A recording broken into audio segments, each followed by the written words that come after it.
नमस्कार, आपके साथ हूं मैं खुशबू मनोरमा मिश्रा और आप देख रहे हैं इंडिया न्यूज। दुनिया को अपनी उंगलियों पर नचाने का ख्वाब देखने वाला ड्रैगन आज अपने ही बिछाए जाल में फंस चुका है। चीन की अर्थव्यवस्था को लेकर जो ताजा आंकड़े आए उसने बीजिंग से लेकर शंघाई तक हड़कंप मचा दिया है। रिकॉर्ड तोड़ एक्सपोर्ट करने के बाद भी चीन अंदर से खोखला हो रहा है। जीडीपी की रफ्तार औंधे मुंह गिर चुकी है। क्या महाशक्ति बनने का दावा करने वाला चीन अब आर्थिक तबाही की कगार पर है? एक रिपोर्ट देखिए।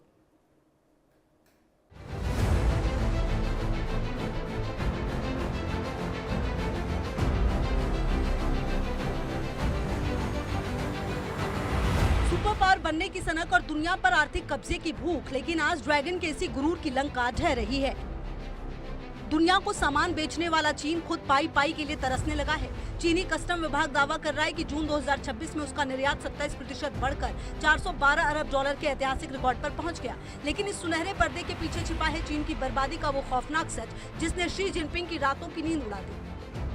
हैरान करने वाले इन 3 आंकड़ों को देखिए जो चीख चीख कर कह रहे हैं कि चीन अंदर से मर चुका है। साल 2026 में दूसरी तिमाही में चीन की जीडीपी विकास दर घटकर महज 4.3% रह गई। ये बीते 3 साल में चीन की सबसे सुस्त रफ्तार है, जो सरकार के तय लक्ष्य 4.5% से 5% के भी बहुत नीचे है। चीन की रीढ़ माना जाने वाला रियल एस्टेट और प्रॉपर्टी डेवलपमेंट इन्वेस्टमेंट 18% तक टूट चुका है। चीनी रियल एस्टेट में निवेश कोरोना काल से भी बदतर स्तर पर है। चीन के रिटेल सेल्स यानी घरेलू खपत की विकास दर गिरकर सिर्फ 1.3% रह गई है। चीनी जनता के पास जेब में फूटी कौड़ी नहीं है और उन्होंने सामान खरीदना बंद कर दिया है। यानी साफ है, चीन बाहर है तो सामान बेच रहा है, लेकिन देश के नागरिक कंगाली के डर से पैसे खर्च नहीं कर रहे। घरेलू बाजार पूरी तरह फ्रीज हो चुका है। वहीं एवरग्रांडे के बाद चीन का पूरा हाउसिंग सेक्टर ताश के पत्तों की तरह ढह गया। अरबों डॉलर की इमारतें खंडहर बन चुकी हैं, कोई खरीदार नहीं है। और अमेरिका और यूरोपीय संघ के भारी टैरिफ के डर से चीनी कंपनियां कौड़ियों के दाम पर अपना माल विदेशों में डंप कर रही हैं। एक्सपोर्ट का वॉल्यूम तो दिख रहा है, लेकिन कंपनियों की जेब खाली है, मुनाफा शून्य हो चुका है। चीन की ये ग्रोथ मॉडल अब पूरी तरह से फेल हो चुकी है।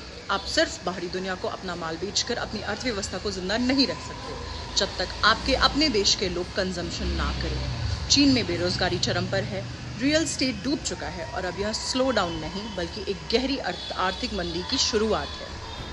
अगर आपको लगता है कि चीन सिर्फ सुस्त हुआ है तो इस नए और छुपे हुए तथ्यों को देखिए जो बताते हैं कि जिनपिंग का चाइना ड्रीम कैसे दुस्वप्न बना हुआ है।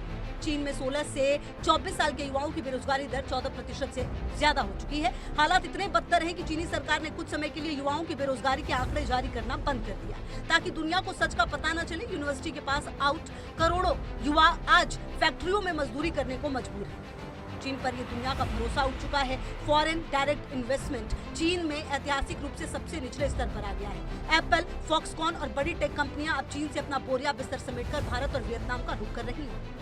चीन के शहर और राज्य कर्ज के पहाड़ के नीचे दबे हैं। चीनी स्थानीय सरकारों पर 11 ट्रिलियन डॉलर यानी 900 लाख करोड़ रुपए का अघोषित कर्ज है, जिसे चुकाने के लिए चीन के पास पैसे नहीं है। कई शहरों में तो सरकारी कर्मचारियों की सैलरी तक रोक दी गई है। अब समझिए कि रिकॉर्ड निर्यात के बाद भी चीन क्यों रो रहा है। दरअसल ये निर्यात चीन की ताकत नहीं, उसकी आखिरी सांस है।